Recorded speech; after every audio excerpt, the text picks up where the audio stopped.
Happy Sunday. Just dropped my baby girl. Well, I let my daughter drive herself to work because she's going to be getting a car soon. She's too excited. But anyway, guys, happy Sunday. Hope you're having a great day.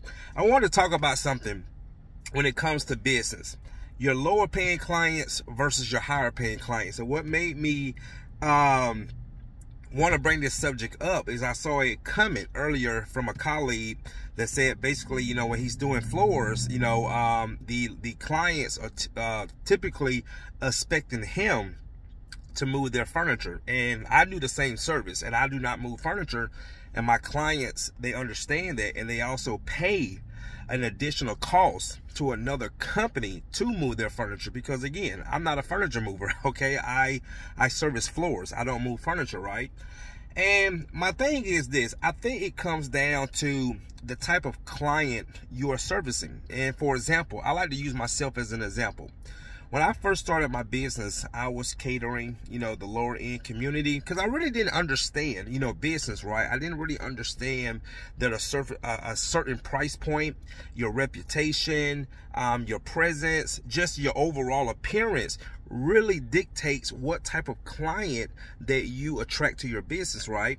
And also too, I had that mindset, oh, if my prices are lower, I'm going to get all the work and I'm going to make all the money.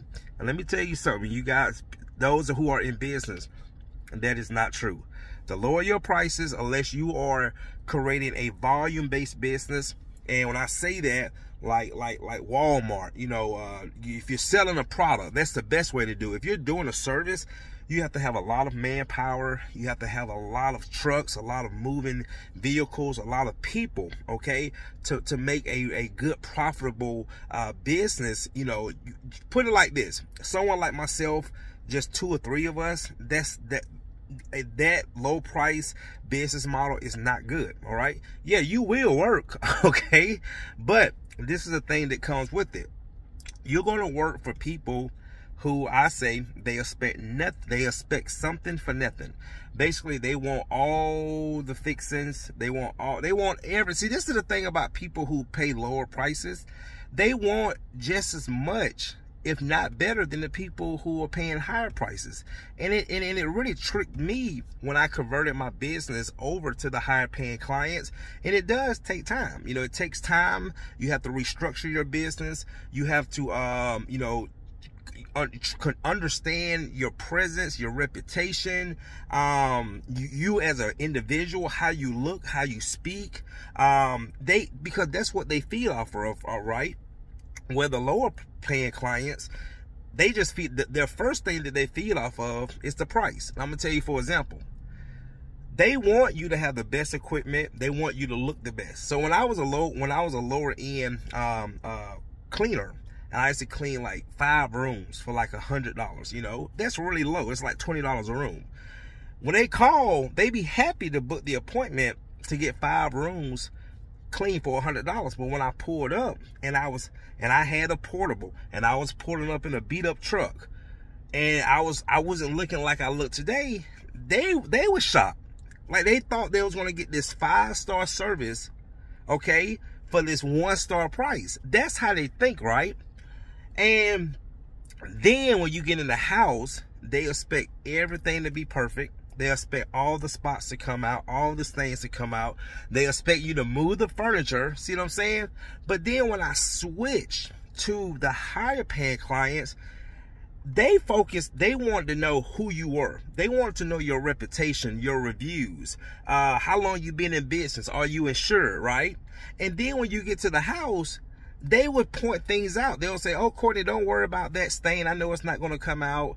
Oh, no, don't worry about the move of the furniture. You know, they understand these things, and they pay higher prices, right? And so that's the thing, guys. It's like, why do people, you know, expect, you know, why are some people, when they want a price, when they want like a low price, they expect top-notch services? Like, where does that come from? See what I'm saying? It's like people who go out here and buy, you know, let's say like a Rolex watch, all right, or a Richard Mille. They know what they're getting, because Richard Mille and Rolex, they have a reputation. So they don't have to explain themselves. And that's why they can get top dollar. And that's a good feeling, guys, when you build your business model to a certain point where you don't have to explain yourself. I will say for me, I don't have to explain myself because, first of all, most of the people who search me out, they do their research. They go to my website. They see me. They see my videos. They see my reviews. So they already know who I am. So when I get to the house to do the consultation or do the job, hey, Courtney, it's finally nice to meet you. Hey, Courtney, you look just like you do in the video. See what I'm saying? Because I have branded myself, right? And paying, you know, a premium price is not their issue. See what I'm saying? It's like, I remember this one time I was servicing this lady, and I was doing the $99 for 5 rooms. This lady gave me $100 bill.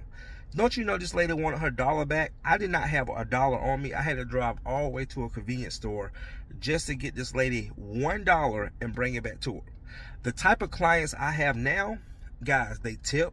And I ain't talking about like 30, 25, 30. I'm talking about $100 tips. I've gotten $1,000 tips before, right? But my average tip is probably between, I'm gonna say $150, maybe $300. This is my average tip, right? They refer you. The people at the bottom, they don't refer you unless you're giving them something in return. The higher paying clients, they don't expect nothing in return because they are just glad to be able to support a business like you. See what I'm saying? So like, for example, I did a job this week. Lady, I was referred to the homeowner, all right? Went in there, did the job. Don't you know the client, before I even left the house, had already referred me to 2 people in the neighborhood? I did a job last week in Jasper. They have already referred me to 5 people in their neighborhood. So that's what I'm saying. So, you know, this is something we really have to take into consideration. Who do you really want to work for? See what I'm saying? When you start your business, do you want the lower end clients? Well, like I said, I'm not saying there's nothing wrong with it, but you have to understand there's like certain stipulations and there's certain things that you can and can't do depending on each client, right? So like I say, if you're working for the low end client, you can't give them a premium service because why? You can't afford it. You can't afford to give someone a premium services who is paying you 1-2-star price. See, it's like the Ritz-Carlton. If you guys ever been to the Ritz-Carlton, or let's say like the Four Seasons, which is like, you know, a high-end hotel, you're gonna pay average $400-600 depending on the room you get. They can't afford to give you a room at Motel 6 price. It would make no sense. It would put them out of business, right? So that's the thing, guys, you have to really understand. When you start a business, who are you really servicing? And you have to ask yourself these questions. Why am I servicing this type of individual? You see what I'm saying? A lot of us go straight to the bottom. You know why? Because it's easy. You know why? Because all you have to do is throw a price out there and you're going to attract those certain clients. But what I teach people is you have to always remember there's 2 sides to everything.